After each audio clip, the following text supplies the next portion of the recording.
Écoutez cette dame, elle aussi vient nous apprendre comment on doit vivre au Niger. Elle qui n'a même pas la capacité de se faire respecter en France. La population nigérienne, l'une des plus pauvres du monde, fait... Menteuse, menteuse, misérable menteuse. La population nigérienne n'est pas l'une des plus pauvres du monde. La population nigérienne est plutôt l'une des plus appauvries du monde par les néocolonialistes français et leurs acolytes, les despotes nègres. Réécrivez ça. On continue.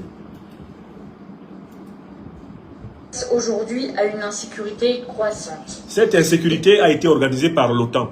Et parmi les pays de l'OTAN qui ont organisé l'invasion de la Libye, la destruction de la Libye et l'invasion du Sahel, on compte éminemment la France. Le président Macron l'a reconnu. Taisez-vous, madame. Taisez-vous. Taisez-vous. Vous ne maîtrisez pas le dossier. Des millions de personnes sont déplacées et dépendent de l'aide humanitaire. Vous ne parlez pas des millions de personnes qui ont été esclavagisées à Nantes, à Bordeaux, au Havre, et grâce auxquelles vous êtes riches aujourd'hui. Vous ne parlez pas du million de personnes qui ont été massacrées par les crimes coloniaux, grâce auxquels vous êtes riches aujourd'hui. Vous ne parlez pas des millions de personnes qui ont été appauvries par les accords de défense et de sécurité iniques que vous avez signés avec les valets de la France-Afrique. Vous n'êtes pas, par conséquent, digne de parler de quelques millions de personnes que ce soit au Niger. Personne de sérieux ne vous croit. Vous parlez en l'air. Pour survivre.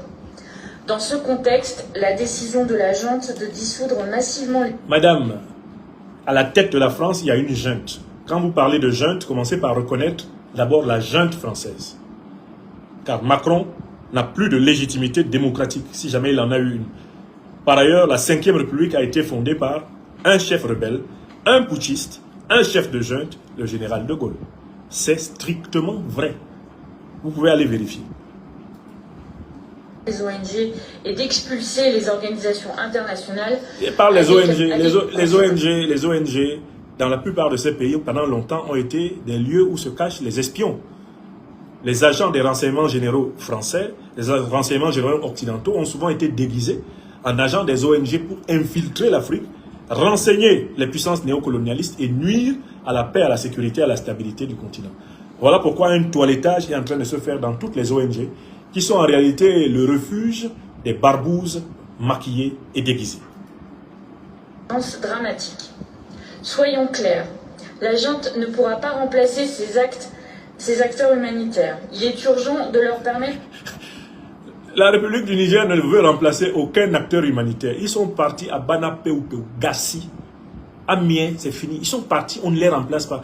Mais pourquoi voulez-vous qu'on remplace des gens nuisibles? Pour les remplacer, il faudrait trouver d'autres nuisibles. On ne veut pas de nuisances. Ils sont partis, ils sont partis. La nature africaine a horreur de la présence des nuisibles. Hein? On les écarte comme on écarte les moustiques qui viennent déranger le direct. De reprendre leur mission vitale. Mais l'urgence... Quelle mission vitale? Vous avez conçu que le Niger allait vivre de votre humanitarisme, de votre pitié. Le président Tiani et ses compagnons sont arrivés pour dire c'est fini. On ne veut plus votre pitié. N'ayez pas pitié de nous. Foutez le camp. N'ayez pas pitié de nous. Laissez notre uranium tranquille. Laissez notre pétrole tranquille. Laissez notre or tranquille. Allez chez vous. Allez avec votre pitié. On n'en veut plus. C'est tout ce que le président Tiani a dit. Il a rappelé que dans les années 40, c'est le Niger qui aidait la France à vivre. Le Niger a aidé la France à vivre. Le Niger a volé au secours de la France qui sortait de la guerre. Le président Tiani vous a rafraîchi la mémoire. On n'a plus besoin d'ONG pour que le Niger vive. Les ONG, le Niger peut s'en passer. L'Afrique peut se passer de toutes les ONG. Oui, on peut s'en passer. Si les Africains peuvent exercer pleinement leur souveraineté, ils n'ont pas besoin d'ONG pour vivre. Le misérabilisme et l'humanitarisme sont des caches-sexes du néocolonialisme et de l'impérialisme. Une seconde fois. Le misérabilisme et l'humanitarisme sont les caches-sexes du néocolonialisme et de l'impérialisme. Voilà pourquoi la plupart des ONG sont en réalité des officines déguisées de la domination. Écrivez ça. J'ai dit bien la plupart. Je n'ai pas dit toutes. C'est aussi politique. Sans un retour immédiat à l'état de droit, il n'y aura ni paix... Des notions creuses et vagues. Vous parlez d'état de droit. Vous avez un président qui gouverne avec le 49-3. Vous avez un président qui réunit 2 ministres, qui prend un arrêté contre un intellectuel pour lui prendre ses biens. Vous n'en parlez pas. C'est des affaires du Niger que vous parlez. Oh, misérable état de droit. Ni développement. La société civile doit pouvoir agir librement pour préparer une transition démocratique.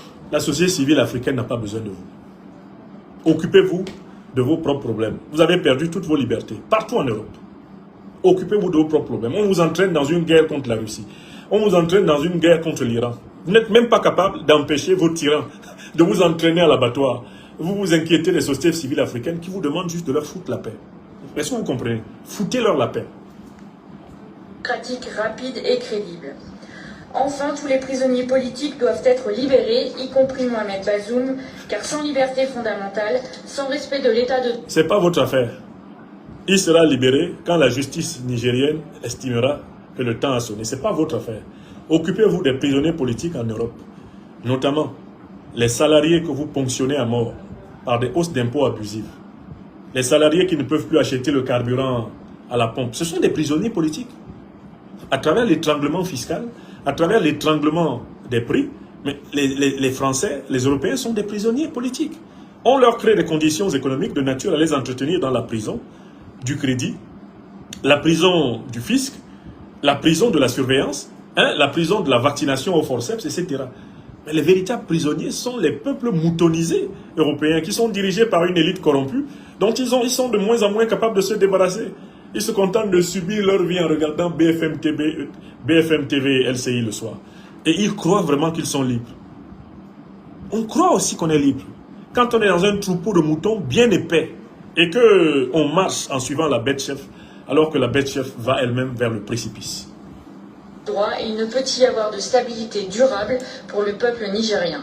Le temps presse, le monde ne peut rester silencieux. Non, madame, le temps presse pour vous, parce que vous avez 3 000 milliards de déficit. Le temps presse pour vous parce que le prix du carburant à la pompe est en train de grimper. Le temps presse pour vous parce que les gilets jaunes arrivent encore. Le temps presse pour vous parce que les agriculteurs vont dézinguer l'oligarchie criminelle qui tient l'Europe en otage. Le temps presse pour vous parce que bientôt vos soi-disant institutions démocratiques vont être jetées par terre par les peuples en colère. Le temps presse pour vous.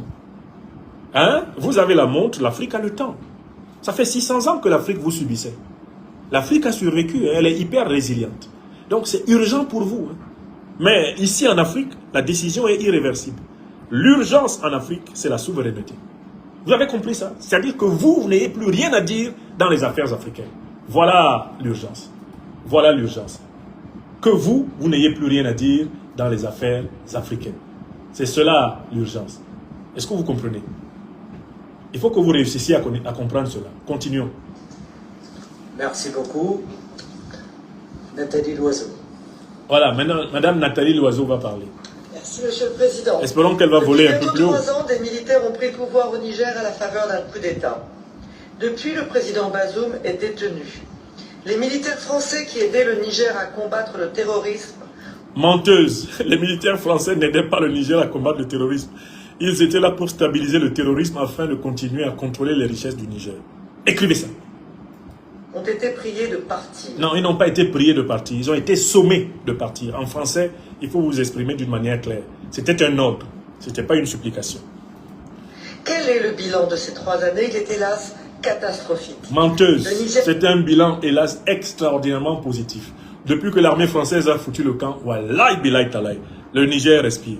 Toi-même, tu vas à Niamey, tu vas à travers le Niger, tu sais que notre peuple continue d'affronter des problèmes, mais tu sens qu'il y a un souffle nouveau. Les Nigériens sentent qu'ils ont repris l'initiative de leur histoire. D'accord? Vous êtes une affreuse menteuse, madame. Et ce n'est qu'à l'Union européenne qu'on peut dire de telles balivernes. Venez à Niamey, venez à Bamako, venez à Ouagadougou. Vous allez voir le peuple au travail. D'accord?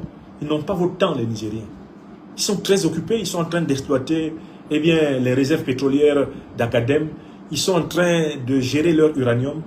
Les Nigériens ont banqué des centaines de millions de dollars avec leur pétrole. Les Nigériens ont été capables d'expédier du soutien en hydrocarbures au Mali.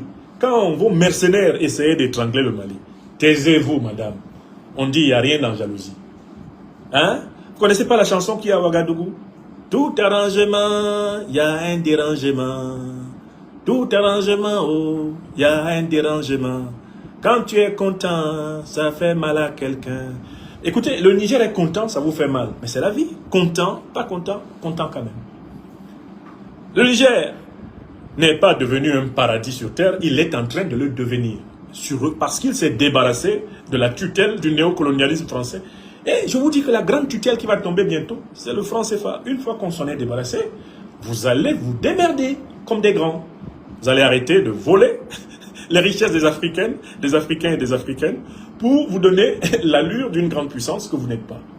Si la vidéo que vous venez de regarder vous a plu et vous a intéressé, je dis bien, je ne suis pas le détenteur des droits d'auteur, donc dites ce que vous pensez de cette vidéo en commentaire. Ça, c'est si vous êtes sur ma chaîne YouTube. Mais si vous êtes plutôt sur ma page Facebook, STV ou bien toute autre page, regardez le premier lien en commentaire, il y aura la suite là-bas. Donc, il y aura la suite pour aller sur ma chaîne YouTube, voir le reste. Donc, regardez juste le premier lien en commentaire, allez-y, cliquez, rendez-vous sur ma page, abonnez-vous pour ne rien manquer. Sur ce, à très bientôt. Ciao, ciao.